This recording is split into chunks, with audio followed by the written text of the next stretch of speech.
You're listening to Truly Unruly with Marcus and Jessica Trufant. Boop, boop-be-doop, boop. What's up, y'all? Kel here, Truly Unruly, Marcus Trufant, Jessica Trufant. We have a special guest today, a friend of the show. She's been rocking with us since day one. When it comes to sexy time, she always gives us that good, real, what other word am I looking for? Just real. That good pearl clutching. Yeah. No filter, raw, uncut. Raw, master mouth, which we still didn't get the email about. But ladies and gentlemen, welcome back, clinical sexologist Tiffynee Terry-Thomas to the show. Hello, guys. What's up? What's up? What's up? How have you been, Tiffynee? What's been new? What's been going on? You know, honestly, everything has actually been good. I actually have my first conference. My women's conference is coming up at the end of the month. It's called Congratulations. Sis Is It You Conference, Mending Pieces, Creating Wholeness. So I'm getting ready to put that on. And I'm actually bringing back some old school, the washing of the feet.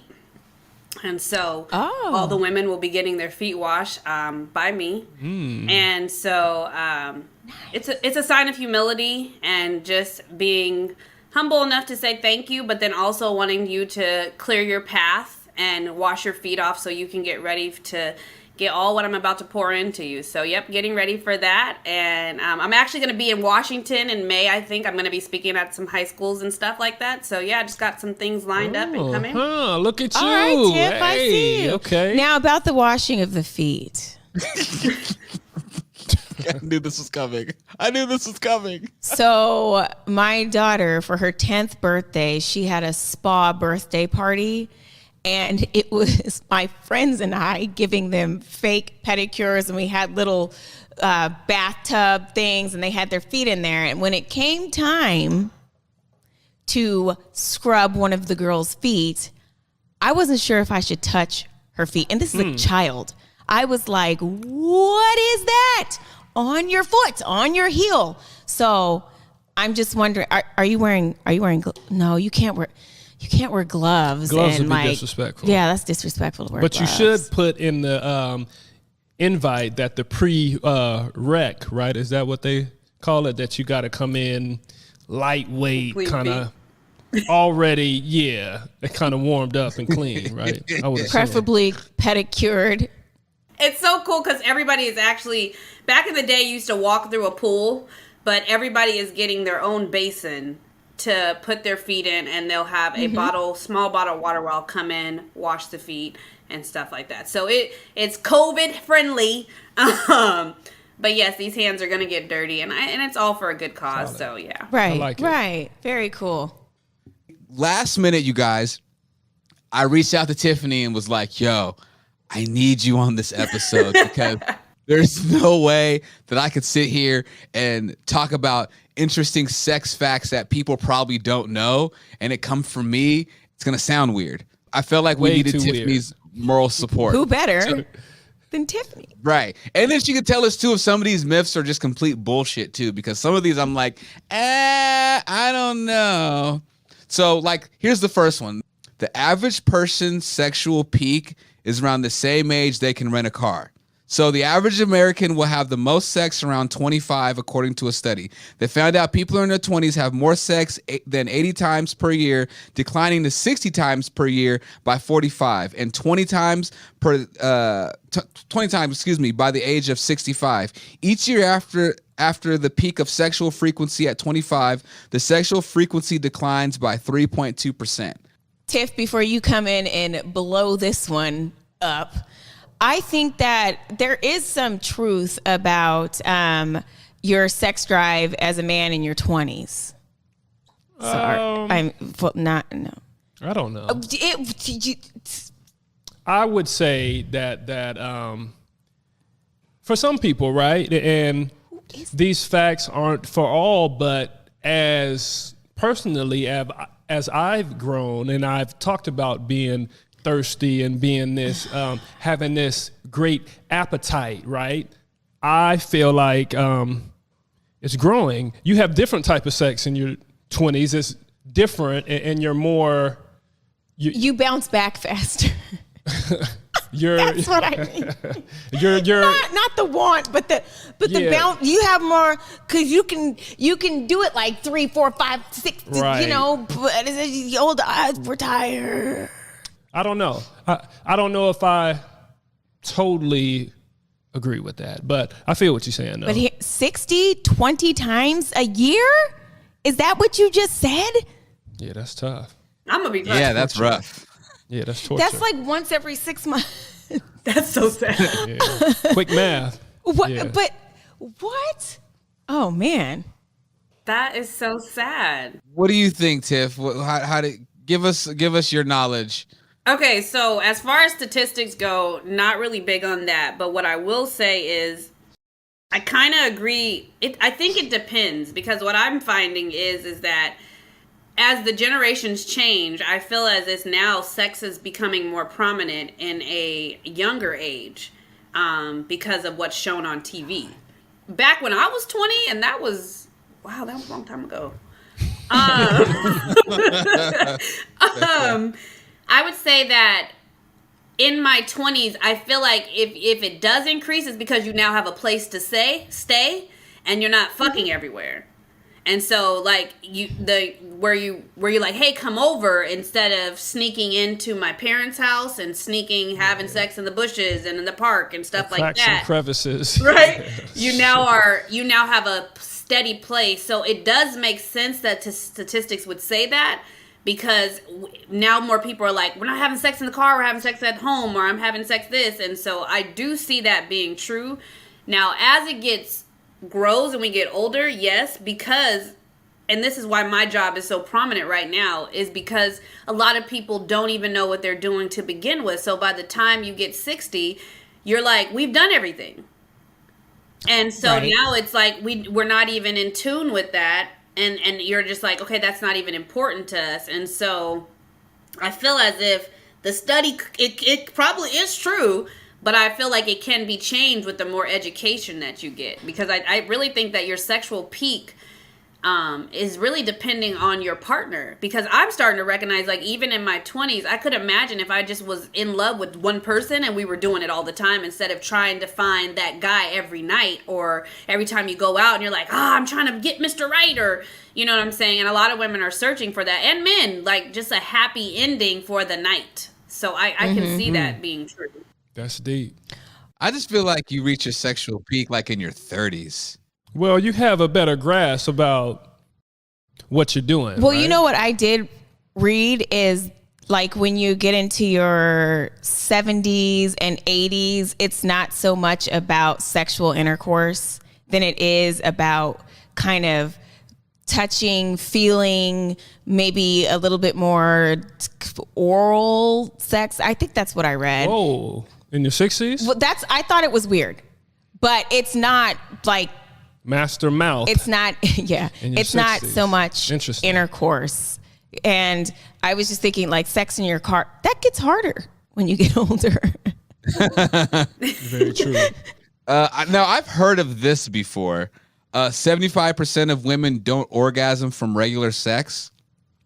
A lot of people worry there's something terribly wrong if a female partner can't orgasm during normal penis to vagina sex.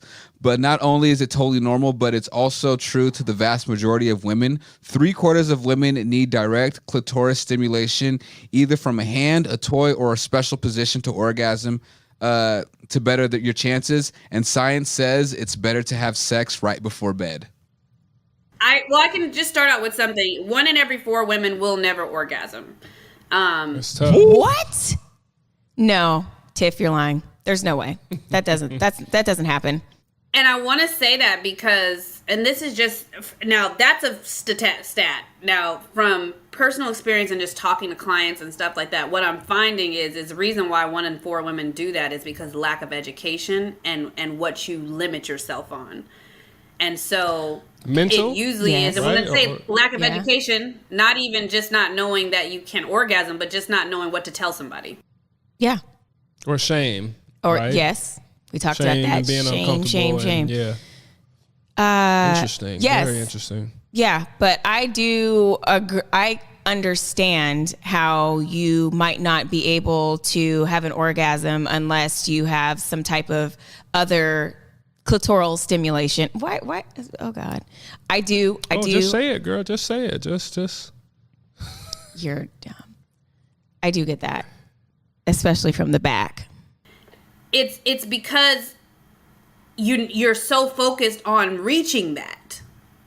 And so because a lot of people don't even know what that is, euphoria, you literally, you're always searching for something. So I can think about times where you're like, okay, hold on, right there, wait. Ooh, Yep. Wait, hold on.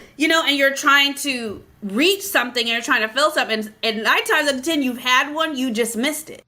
Mm-hmm. Ooh, wait a minute. How do you... Had one and you just missed it. How did you miss it? Think about if you're concentrating so hard, right? Think about the pressure that you do just pushing the wall. Orgasm happens quick. It's only a couple seconds. And so sometimes you can be forcing more energy out than down there and you totally miss it. I can understand that. Okay, wait. There is something I heard that women's orgasms are much more intense and powerful than men's. Is that true? I will say They that. do all that hooping and hollering for what?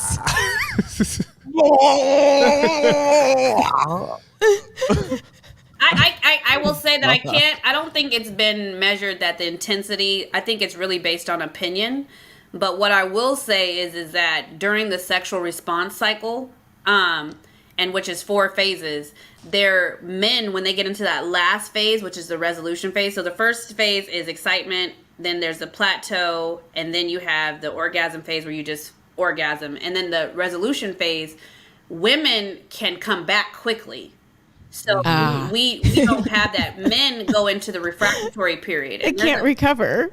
There's a post on there, and you were saying this in your 20s, depending on how old you are and how your body is, and really how much oxytocin comes in and things that you have allow, can block that. Because soon as a guy ejaculates, oxytocin comes in and it shuts everything down. Like it literally is like, everybody's done. We're calming the party down.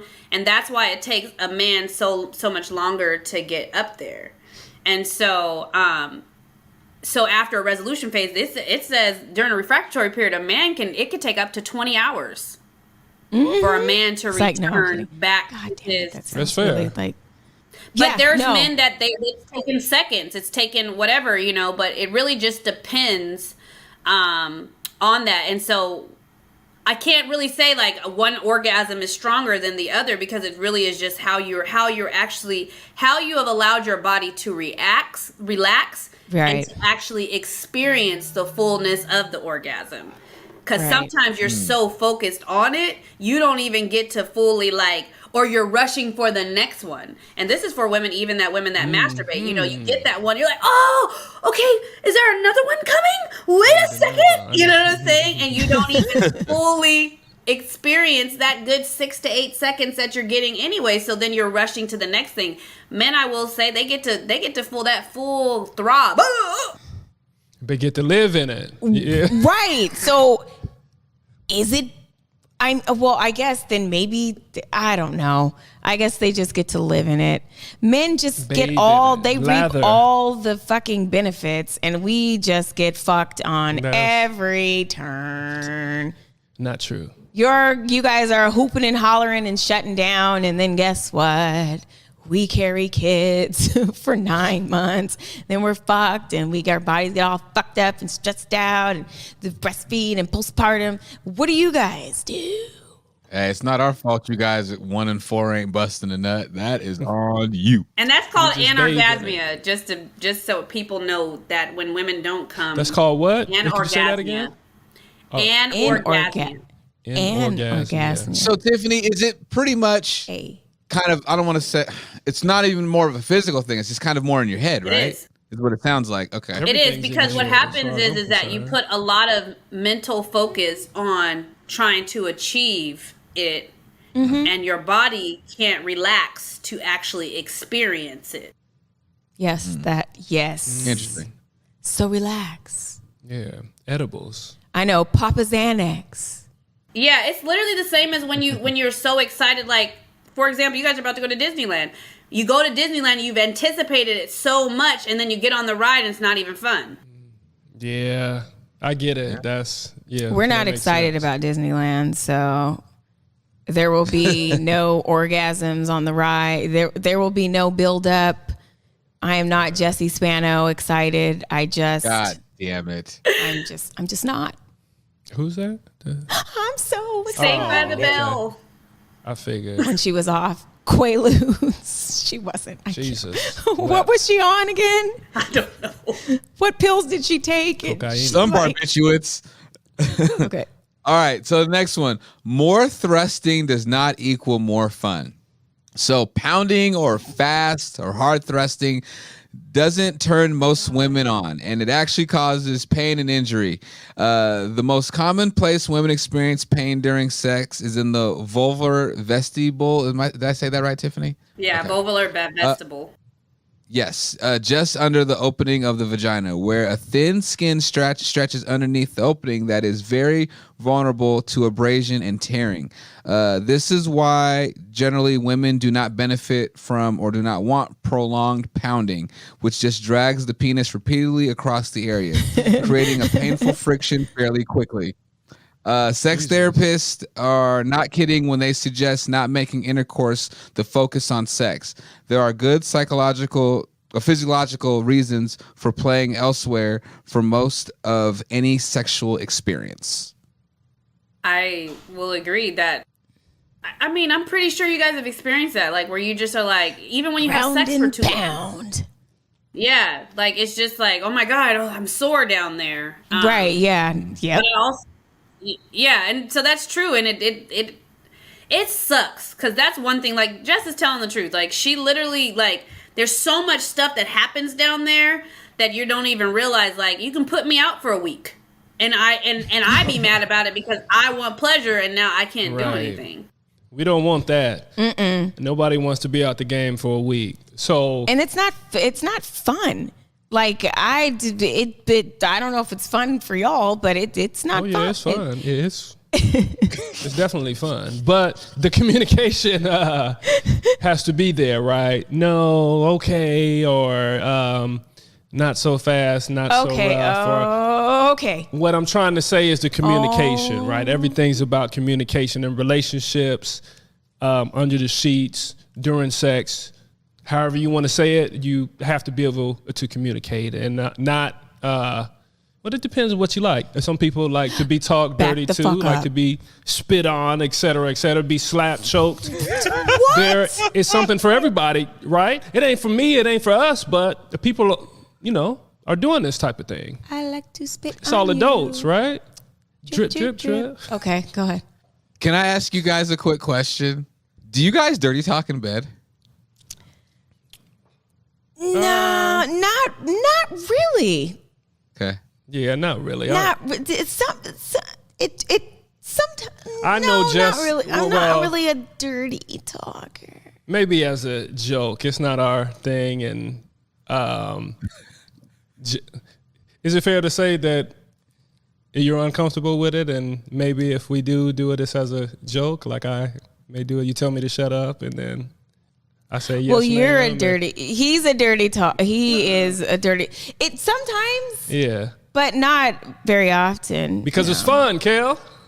I'm a dirty talker, brother. I feel like that's like I feel like it's a role play. It's like you're like have to become a different character, and I'm not a character during that time. You gotta hold a full conversation. I'm not saying like so. Now we'll talk to each other, yes, but but it's definitely not.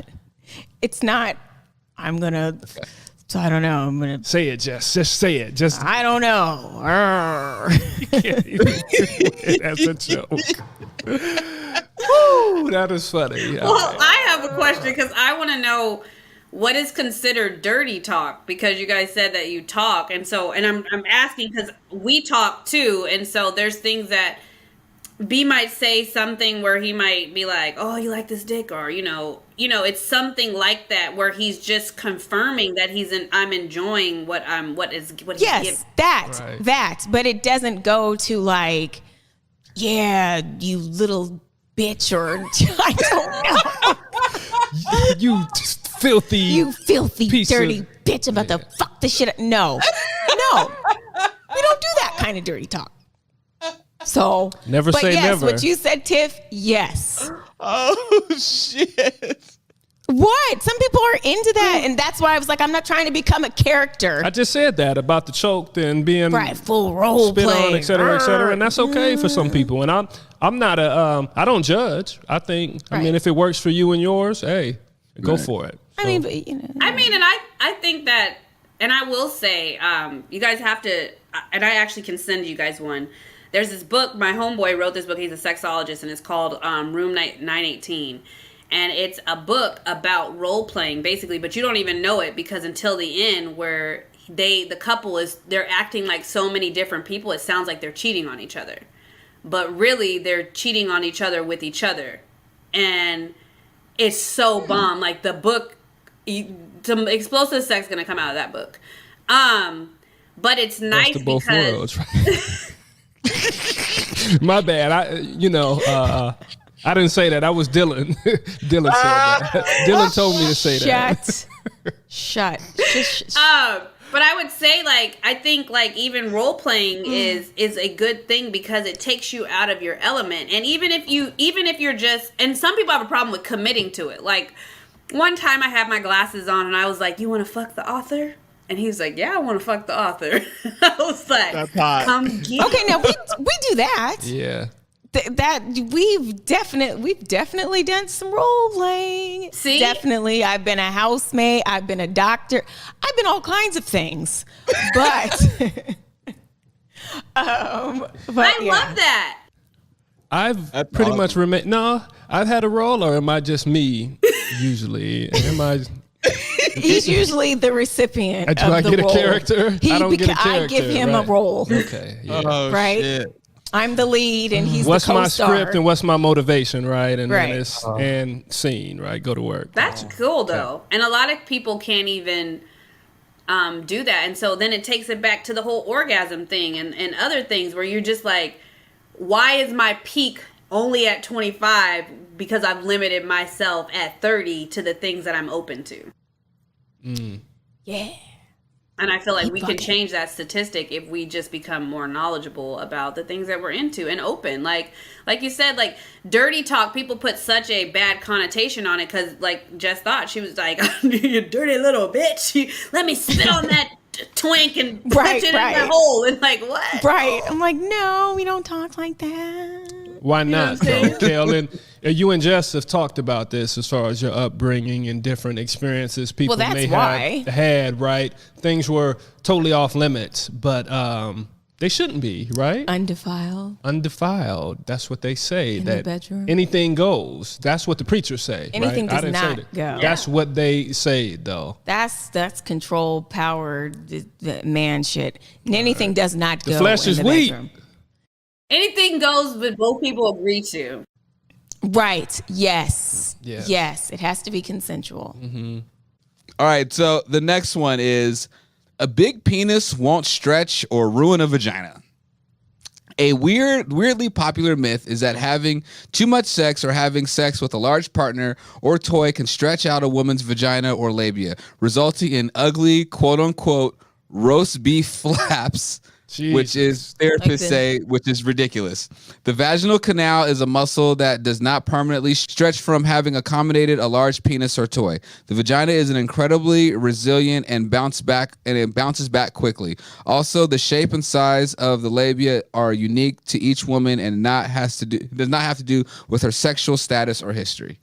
Right. Some people naturally have a Loose. Large labia lips. have like that. Roast beef But my thing syndrome, is- Kel.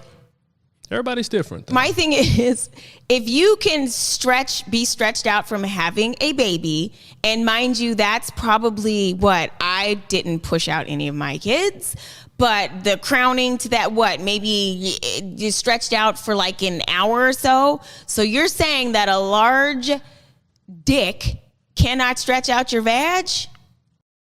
I don't know. I beg to differ. Compared to a baby? Well, I'm just saying, if it can stretch in that short period of time from having a child, right. consistently having, I don't know, it could stretch to like, throwing a hot dog down a hallway. Has anybody heard that? Throwing a hot dog down? Okay, never mind. Never heard it. Yes, you have. Never heard of hot dog down a hallway? Okay.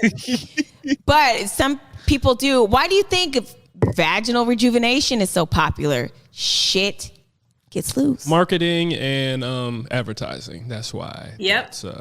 That's exactly why. Yes.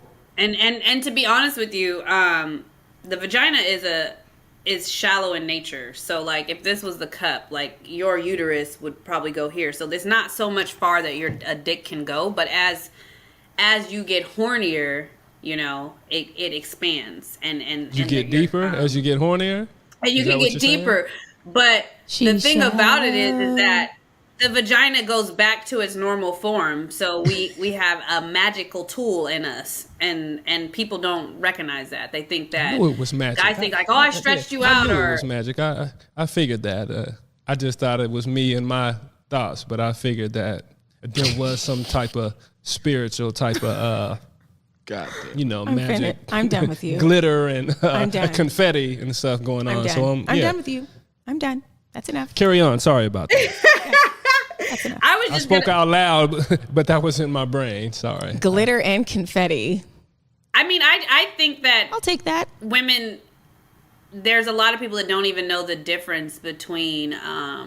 There's people think that you can make up things. You'll just say something like, "Oh, he stretched me out," or "This baby made my pussy loose," and really that's not the case. And so, and then who's the measurer of how tight it was to begin with?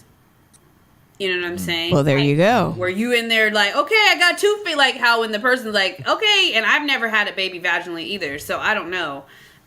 It's tight over here. But I would... I love it. All right. Glitter and confetti.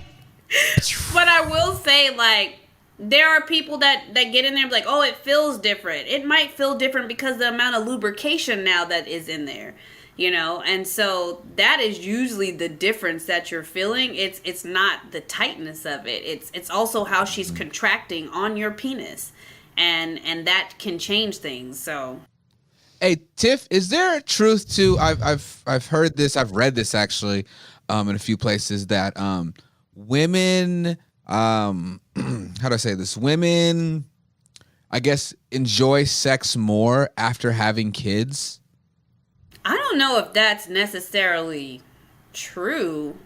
I've never heard that, to be honest with you. Or like after having kids vaginally, I guess sex is, more pleasurable, or it's just sex actually, feels better. I don't know if there's some type of change after, going through the natural process of having a child. But I don't know. I should bring up the article, but I read something about that like a few years ago, and I was like, that's interesting. I mean, and to be honest with you, Kel, it could be true because, and if it could be true for several reasons. It could be true because it's a mental thing. All your life you've been told that it's tight. So then when you do have a baby and it loosens up, right? You don't feel that tightness anymore in your head. So you're like, yeah, okay, now you can put this dick in me and stuff. And so I do think that there could be a mental component to that. Okay. Because I there's so many people that are miseducated. Like you hear that, like, after I have my baby, I'm loose now. And like I said, who is the measurer of pussy tightness? Like I'm trying to figure. Who's the judge? Somebody has a job in that. Jury and that's a career. I think it's guys. It was a dude, because it's dudes that be talking shit about other women. You females is the worst against each other. So it was some dude that was like, I think her vag is feels loose. different.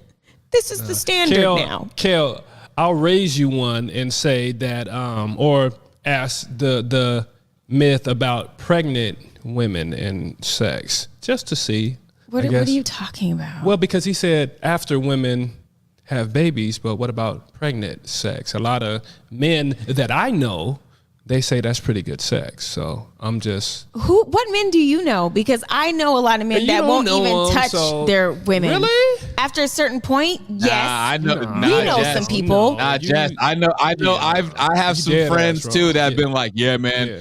There ain't no pussy like pregnant pussy. Like I've heard They niggas say and that a lot before. of people say it. Yeah. So Tiffany, what do you think about that? I would have to say that when I was last time I had a baby was 9 years ago. But I will say that I did love having sex, but the problem is that I usually would contract. And so that was uncomfortable for me to have contractions right after, because you're orgasming. And so the contractions and the orgasm. Like, Oh, yeah. that was It would tighten. Yeah, that's some selfish ass shit. So, I mean, I would say that there's some men, like I do know some men that won't even touch their wives. I know there's some women that won't even let their husbands touch them or their partner touch them. Then I know some couples that are like, oh my God, we can't keep our hands off each other because it's just so, whatever. I think it's really based on preference. But I also, like I said, it's really a mental thing. Like there's some men that see a pregnant woman and they see life in them. And they're like, that is the sexiest shit that I've ever seen. Let me put my dick in that. Disgusting if it's not your guy. Nope. Though, right? And I know a lot of guys like that talked too, about because they're like, can't get her pregnant. Fuck. Yeah. Fuck. Damn. And I'm like, Fuck. no. Get her pregnant. Facts, but a dirtbag at the same time. No. Right. And our last one, have somebody to pick from. I'm gonna pick a good one. This is interesting. When it comes to pleasure, penis girth is more important than length. Many men can compare the length of their penises, but only people who really care about that are other men. The vagina mainly is covered in stretch. I cannot pronounce this. How do I say this, Tiffany? Mechaconceptors? I don't know. I have to look at the word. Anyway, which means that the girth or width is more important aspect of the penis for women on average. And that is from a doctor from the University of California that says that. Okay, well, I know some people that have, some of the people I know have had sex with guys that are small and they did not appreciate it. Girthy or lengthy? Lengthy wise. Okay. So what is it? You can be short and have girth? Short and stout, and they always Does that say, work? though, Shit, I don't know. I mean, it ain't about the size; it's about the motion. That's an excuse. You sure? I think it might be some fact. Or to that. that's If yeah. you're confident Anyways, and you still it's pumping like a champ, and you might be able to. No, I'm serious though. Everybody's different though, so. What do? You can't. And the sad thing is I haven't had it, and I haven't had a lot to compare anything to. So Really, it's the thicker the penis is the more the vagina walls can feel things. Pleasure receptors, right? yes, yeah. And because people don't know where their clitoris is, remember I showed you guys that it's like a wishbone and stuff. And so when a girthier dick penis in there is being able to touch things instead of like a small, like if I like this straw is not going to put any impact in this cup. Okay, so wait. So then it's not really the looseness of the woman. It's the skinny shortness of the dude. I'm gonna defend men mind out blown. there. So, Miss, They're putting it on women, ladies. These dudes are putting it on us, and it's them, and they're insecure, and they have small penises, and they need to get a penis pump or a penile implant. One of the two. Not true. So that's what I'm saying. If you're not the girthiest gentleman, right? What can you do, Miss Clinical Sexologist? What can you do? Right, yeah, because everybody... There's nothing you can do. I don't believe that. And he's right. There is stuff you can do, and there's a lots of options, and so we'll go with Pumps. the most...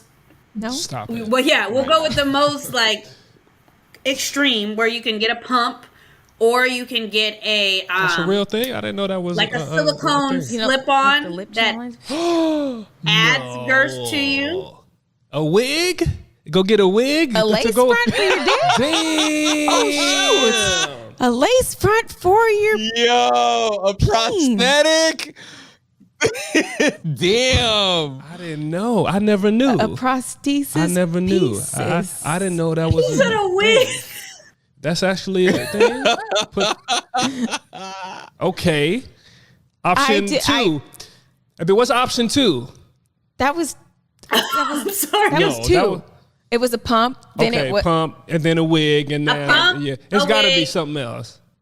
But then you also can utilize other things on your body, and you can utilize other things and other tools and stuff like that. And I mean, and I'm just saying, like, so many people Communication. get so caught up in that. You can use your fingers. It's really, like you said, it's the motion. It's listening to your partner and saying, move this way. Because if you do have a skinny pencil dick, right?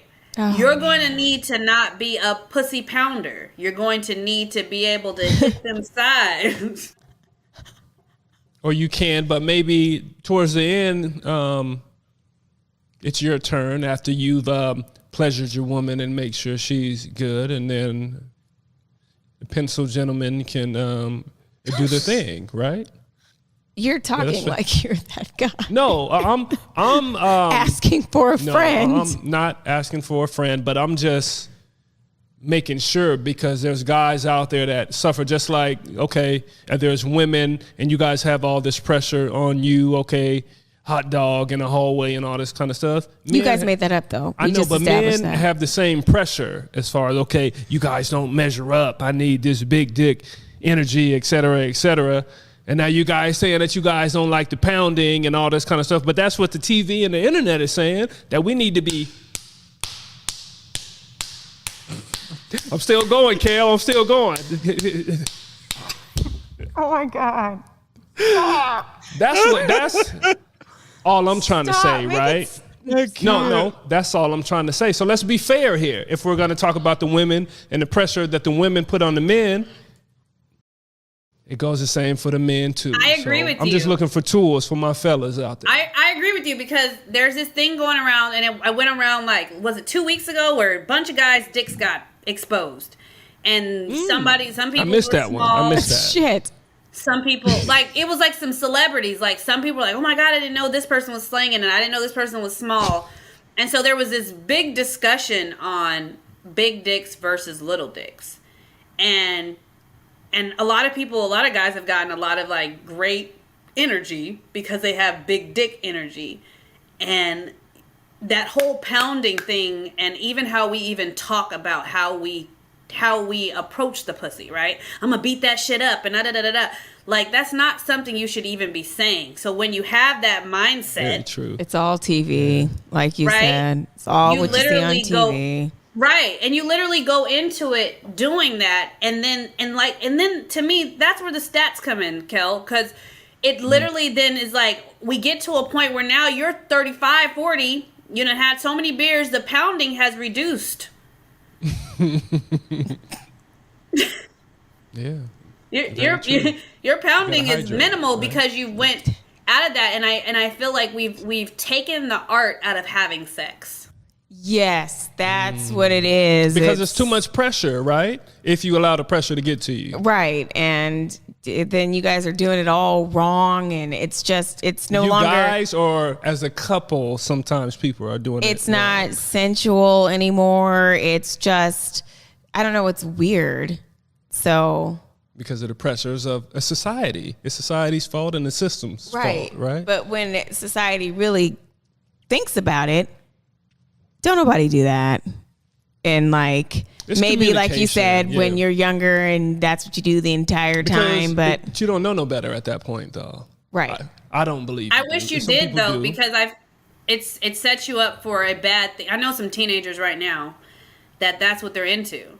And so I'm coaching them and talking to them about, like, hey, like, that is not all what it is for. And so what a little boy is trying to get out is not what you're looking for and what you're searching for. So you have a lot of missing things where people are taking the pounding and filling it in for abandonment. You know what I'm saying? Because it's close contact and it's some type of feeling and giving you love and stuff like that. And so then you become addicted to that Traumatic feeling. experiences, right? Yeah. And you continue. And then it becomes a generational curse, to be honest with you. That's heavy. That's heavy. Absolutely. Very well said. Yes. Fair.